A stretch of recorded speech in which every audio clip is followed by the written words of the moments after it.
பாபர் மசூதி பிரச்சனையோ இல்லது வந்து கரசேவையோ அல்லது வந்து இன்னைக்கு ராமர் கோயிலோ அது அவங்களுக்கு ஒரு இஷ்யூ இல்லை.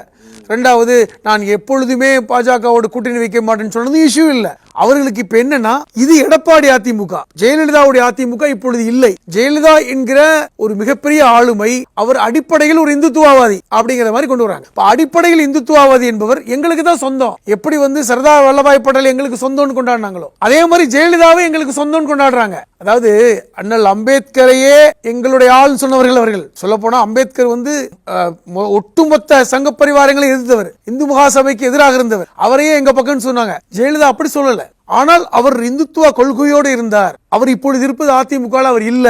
அதனால ஜெயலலிதாவை நாங்கள் கொண்டாடுகிறோம். நீங்க வந்து தமிழ்நாடு அளவில் சுருக்கிட்டீங்க, நாங்க அவர் அகில இந்திய தலைவராக ப்ரமோட் பண்ண போறோம். எப்படி வந்து சர்தார் வல்லபாய் பட்டேலுக்கு ஒரு பெரிய சிலை வச்சோமோ அது மாதிரி மிகப்பெரிய ஒரு ஐக்கானாக நாங்கள் அவரை மாற்றுவோம்.